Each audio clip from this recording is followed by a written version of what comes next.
আজকে ছোট্ট বন্ধুরা তোমাদের গল্পমনি এসে গেছে শেক্সপিয়ারের ম্যাকবেথ নিয়ে। এটা খুবই পরিচিত একটা গল্প, কিন্তু সেটার অনুবাদ গল্প, অর্থাৎ বাংলায় শেক্সপিয়ারের ম্যাকবেথ।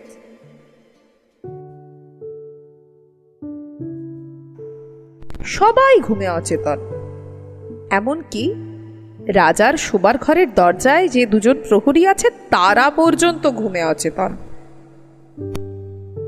তাদের তো জেগে থাকার কথা, কিন্তু তারা কেন ঘুমোচ্ছে? জেগে পাহারা দেওয়াই তাদের কাজ। কিন্তু লেডি ম্যাকবেথ তাদের পানীয়ের ভেতর এমন কিছু ওষুধ মিশিয়ে দিয়েছিলেন যা খেয়ে একেবারে কি আর করা যাবে। ব্যাস, আর কি। লেডি ম্যাকবেথ ঘরে ঢুকলেন বটে, কিন্তু ঠিক তখনই বেরিয়ে এলেন কাঁপতে কাঁপতে। স্বামীকে বললেন, হলো না, গলায় বসিয়ে দেবার জন্য, কিন্তু হঠাৎ কেমন যেন মনে হলো রাজার মুখটা যেন আমার স্বর্গীয় বাবার মুখের মতো। আমার হাত কেঁপে গেল, বুকও কেঁপে উঠল, ছুরি আর হাতে তুলতে পারলাম না। ম্যাকবেথ এগিয়ে গেলেন। মন থেকে তিনি ঝেড়ে ফেলেছেন দ্বিধা আর ভয়। যোদ্ধা মানুষ, রক্ত নিয়েই তার খেলা। সেই রক্ত তিনি চোখে দেখছেন এখন। সামনে দেখছেন একখানা ছোড়া হাওয়া দুলছে, ঠিক তার হাতের নাগালের ভেতর। সেই ছোড়াই তাকে পথ দেখিয়ে নিয়ে চলল। সরসর করে এগিয়ে যায় ভৌতিক হাতিয়ার। সঙ্গে সঙ্গে এগিয়ে পড়েন ম্যাকবেথ। প্রায় সঙ্গে সঙ্গেই তিনি ফিরে এলেন। কাজ তিনি শেষ করে এসেছেন। তার হাতের ছুরিতে রক্ত, তার চোখে পাগলের দৃষ্টি। একটা চিৎকার শুনছি না, একটা চিৎকার। এসেই ফিসফিস করে জিজ্ঞাসা করলেন স্ত্রীকে। লেডি ম্যাকবেথ অবাক। চিৎকার না তো, তবে একটা পেঁচা ডাকছিল বটে। কিন্তু আমি তো স্পষ্ট চিৎকার শুনেছি। কি যেন কোকিয়ে উঠল, আর ঘুমিও না, জাগো, গ্ল্যামিস ঘুমকে হত্যা করেছে। সে আর ঘুমোবে না, গডের আর ঘুমোবে না ম্যাকবেথ। তোমার মনের ভুল, লেডি ম্যাকবেথ বললেন। তোমার মনের ভুল, তোমার পদে পদে ভুল হচ্ছে। ওই মনের ভুলের জন্য রক্তমাখা চুরিখানা হাতে করে নিয়ে এসেছো কেন? ওটা তো প্রহরীদের হাতে গুঁজে রেখে আসার কথা ছিল। যাও, রেখে এসো। এই দশম সাহসী ম্যাকবেথের সে সাহস আর নেই। আবার সেই বিভীষিকার ভেতর যাওয়া? না না, ম্যাকবেথ আর সে ঘরে যেতে একটুকু রাজি হলেন না। লেডি ম্যাকবেথই গিয়ে ছোড়া রেখে এলেন ঘুমন্ত প্রহরীদের হাতে। রাত্রি শেষে ম্যাকডাফ এসে দুর্গের দ্বারে দাঁড়ালেন এবং তার দরজায় কড়া নাড়লেন টানা। রাজার নিজের কাজগুলো তিনি নিজেই করেন। রাজার আদেশ ছিল সূর্য ওঠবার আগেই ম্যাকডাফ এসে রাজাকে জাগাবেন। তরুণে প্রহরী ছিল, সে দরজা খুলে দিল।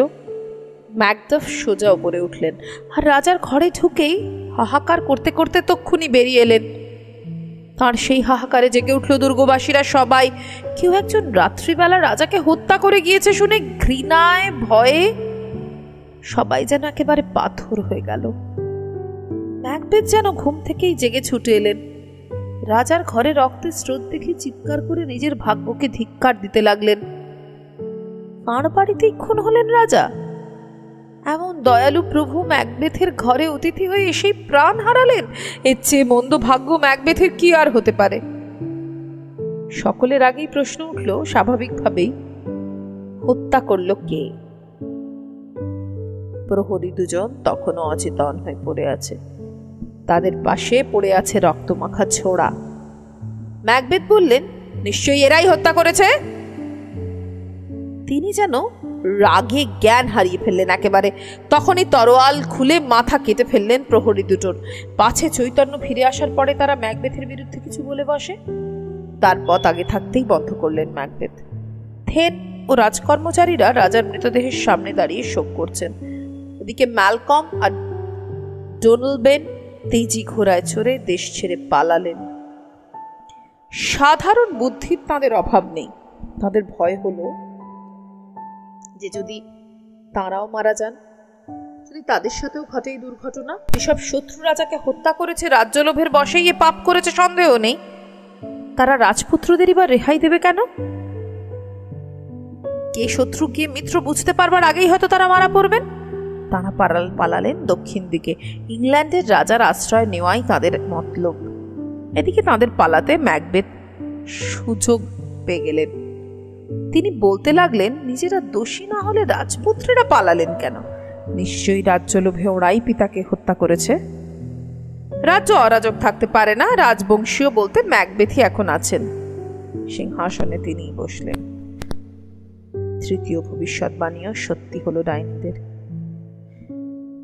ম্যাকবেথ রাজা হলেন, কিন্তু তার মনে শান্তি কই? কেবলই মনে পড়ে রাজপদ তার বংশে স্থায়ী হবে না। ডাইনিদের কথায় তো আর অবিশ্বাস করবার উপায় নেই। তারা বলেছে ব্যাংকোর সন্তানেরাই রাজা হবে। ম্যাকবেথের পরে ম্যাকবেথের ক্ষেত্রে তখন ডাইনিদের বাণী যতটা সত্যি হয়েছে, ব্যাংকোর ক্ষেত্রেও হবে সন্দেহ নেই। ম্যাকবেথ চিন্তা করতে লাগলেন, ব্যাংকো আর তার ছেলে ফ্লিয়ান্সকে যদি মেরে ফেলা যায় তবে তো বংশই রইল না ব্যাংকোর। রাজপথ তাহলে ব্যাংকোর বংশে কি করে যাবে? এই পথ, এছাড়ার পথ নেই। এক রাত্রে ম্যাকবেথ একটা বড় ভোজের আয়োজন করলেন। সিংহাসন পেয়েছেন তিনি, সেই উপলক্ষ করেই এ ভোজ। রাজ্যের সমস্ত ধনী মানি লোকের নিমন্ত্রণ হলো। ব্যাংকো তার পুত্রের তো বটেই। এদিকে ম্যাকবেথ দুজন হত্যাকারী নিযুক্ত করলেন। তারা পথে পেতে রইল রাত্রিবেলা। ব্যাংকো আর ফ্লিয়ান্স যখন একটা বাগানের কাজ দিয়ে ভোজ সভার দিকে আসছেন, তারা ছোড়া হাতে ঝাঁপিয়ে পড়ল ওদের উপর। ফ্লিয়ান্স পালালো বটে, কিন্তু ব্যাংকো নিহত হলেন। ওদিকে ম্যাকবেথের প্রাসাদে ভোজ আরম্ভ হলো। আলোকে ঝলমল, নাচে গানে মুখর সেই ভোজন কক্ষ। দুর্লভ রাজভোগ টেবিলে টেবিলে থরে থরে সাজানো। টেবিল ঘিরে বসেছেন দেশের শ্রেষ্ঠ লোকেরা, বীর ও সম্মানী যত পুরুষ, আর সেরা সুন্দরী শালাঙ্কারা যত রমণী। ম্যাকবেথ জনে জনে সবাইয়ের সঙ্গে মিষ্টালাপ করে বেড়াচ্ছেন, মিষ্টি মিষ্টি কথা। ব্যাংকো আসেননি দেখে দুঃখ করছেন। আজ ব্যাংকো অনুপস্থিত।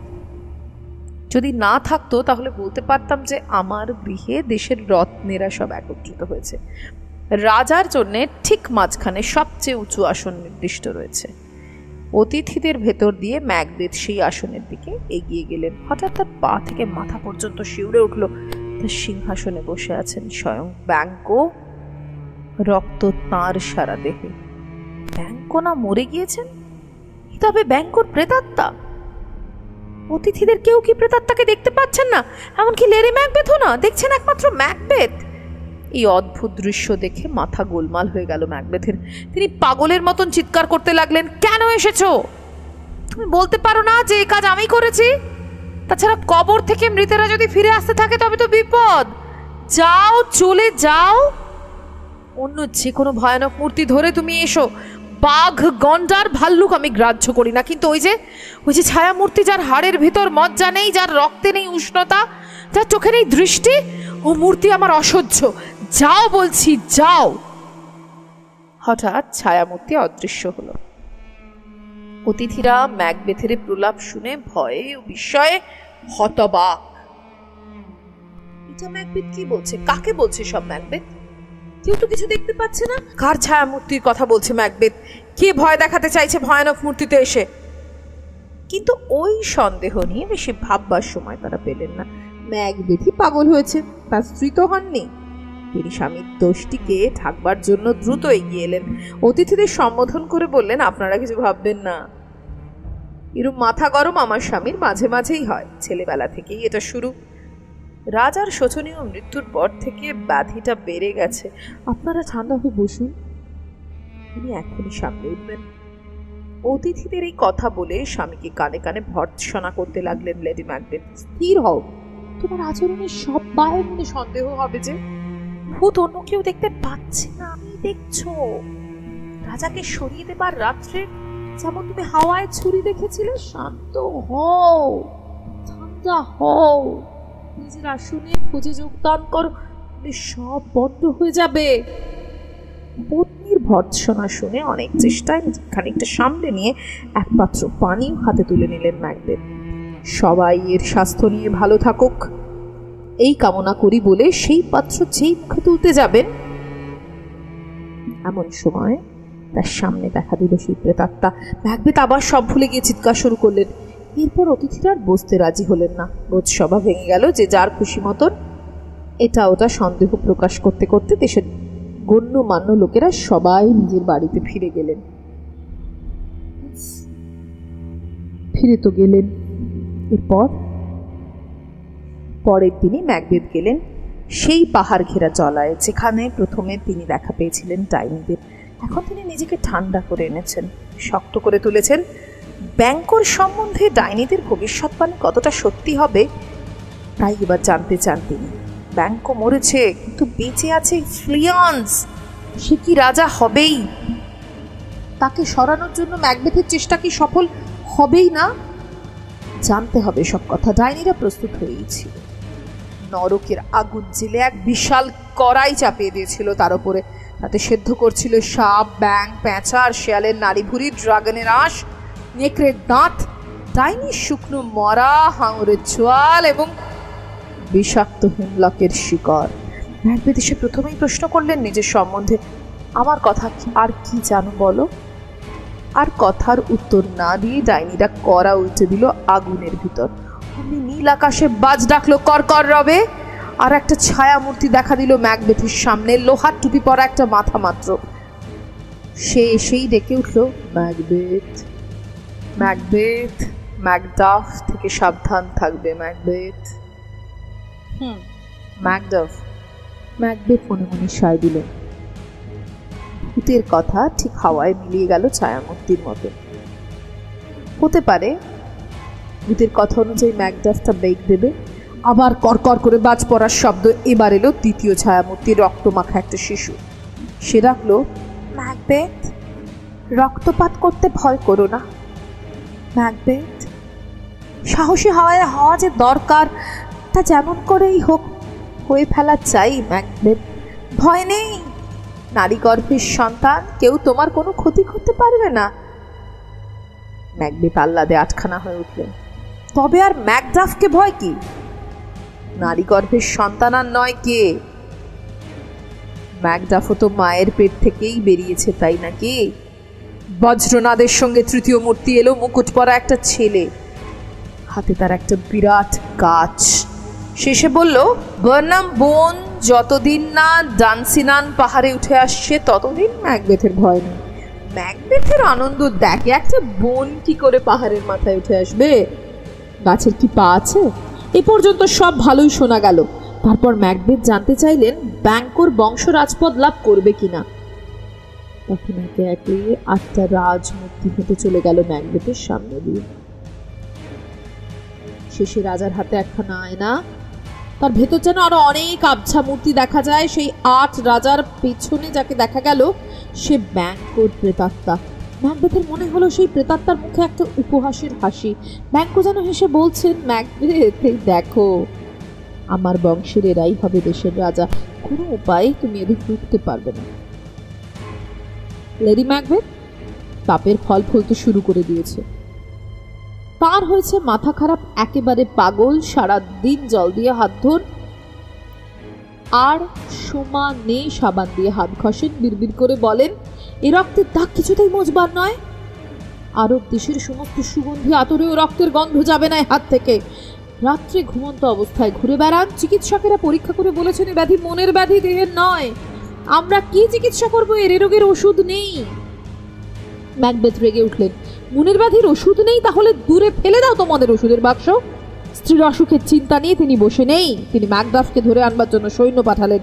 কিন্তু চতুর ম্যাকডাফ অবস্থা বুঝে আগেই ইংল্যান্ডে পালিয়েছিলেন। সৈন্যরা তাকে না পেয়ে তার স্ত্রী ও পুত্রকন্যাদের হত্যা করে ফিরে এলো। সারা দেশটা অসন্তুষ্ট হয়ে উঠল। সবাই কানাকানি করতে লাগলো যে রাজা ডানক্যানকে এবং সেনাপতি ব্যাংককে ম্যাকবেথই হত্যা করেছিলেন। ম্যাকডাফের দেখা দেখি অনেক থেন পালিয়ে চলে গেলেন ইংল্যান্ডে, যেখানে রাজা এডওয়ার্ডের আশ্রয় বাস করছেন যুবরাজ ম্যালকম। ম্যালকমের একান্ত অনুরোধে স্কটল্যান্ডের অরাজকতা দূর করবার জন্য সচেষ্ট হয়ে এডওয়ার্ড ইংল্যান্ডের রাজা চেষ্টা শুরু করলেন। সেনাপতি সিওয়ার্ডের অধীনে একদল সৈন্য পাঠালেন ম্যাকবেথকে দমন করার জন্য। সিওয়ার্ড স্কটল্যান্ডে প্রবেশ করলেন, সঙ্গে ম্যালকম, ম্যাকডাফ আর অনেক স্কচ থেনো যোদ্ধা। ম্যাকবেথ হাসলেন, কোনো শত্রু তার কি করতে পারে? ডাইনিরা বলেছে বার্নাম কানন ডানসিনান পাহাড়ের মাথায় যতক্ষণ না উঠে আসছে। হঠাৎ অন্তঃপুরে কান্নার রোল। খবর এলো লেডি ম্যাকবেথ মারা গেছেন। ম্যাকবেথ নিঃশ্বাস ফেলে বললেন, মরবার কি আর সময় পেল না? দূর হোক সব চিন্তা। ম্যাকবেথ ডানসিনান পাহাড়ের চূড়ায় বসে আছেন। পাহাড়ি তাঁর নিরাপদ আশ্রয়, যতক্ষণ না বার্নাম বোন দূত এসে খবর দিল বার্নাম বোন উঠে আসছে ডানসিনান পাহাড়ের মাথায়। রাগে গর্জে উঠলেন ম্যাকবেথ, প্রতারণা, মিথ্যায় হতে পারে না। ঘাপা দিচ্ছে তার নিজের চাকররাই। একটা গোটা বোন কখনো? কিন্তু বেরিয়ে আসতে সত্যি তিনি নিজের চোখে দেখলেন বার্নাম বোনটা ধীরে ধীরে উঠে আসছে পাহাড়ের উপর। আসলে ব্যাপার আর কিছুই নয়। ইংরেজ সৈন্যরা শত্রুর তীর থেকে নিজেদের বাঁচবার জন্য বার্নাম বনের একটা গাছের ডাল কেটে তাই সামনে ধরে পাহাড়ের মাথায় উঠে আসছে। দূর থেকে সৈন্যদের দেখে দেখা যায় না। ডালের আড়ালে মনে হচ্ছে বনটাই ক্রমশ উপরে উঠে আসছে বুঝি। ডাইনিরা ফাঁকি দিয়েছে তাহলে ম্যাকবেথকে। বার্নাম বন উঠে আসার অর্থ তাহলে এইভাবে ওরা সরল মানুষকে ঠকায়। তিনি ভয় পেলেন না তবু। রণ সাজে সেজে লাফিয়ে পড়লেন শত্রুর ওপর। তার অস্ত্র মুখে যে পড়ে তার আর রক্ষা নেই। ম্যাকবেথের ভয় হলো। এর সম্বন্ধে সাবধান থাকতে বলেছিলেন ডাইনিরা, কিন্তু তখনই আবার মনে পড়ে গেল মুকুটধারী প্রেতের আশ্বাস। নারী গর্ভ থেকে যার জন্ম তেমন কেউ নাকি তার ক্ষতি করতে পারবে না। নির্ভয় তিনি ম্যাকডাফকে আক্রমণ করলেন, যুদ্ধ করলেন অসীম বীরত্বের সঙ্গে। ডাইনির ভবিষ্যৎবাণী, ওতে যে বিশ্বাস করে সে মূর্খ। ম্যাকডাফ ঠিক স্বাভাবিকভাবে নারী গর্ভ থেকে জন্মলাভ করেননি। অসময়ে চিকিৎসকের হাত তাকে মাতৃ জঠর থেকে টেনে বার করেছিল। ডাইনিরা এদিক দিয়েও ফাঁকি দিয়েছেন ম্যাকবেথকে। আজ স্ত্রী পুত্র হত্যার শোধ নিতে এসেছেন ম্যাকডাফ। মরিয়া হয়ে যুদ্ধ করছেন তিনি। আর ম্যাকবেথ বীর হলেও আজ পাপে দুর্বল।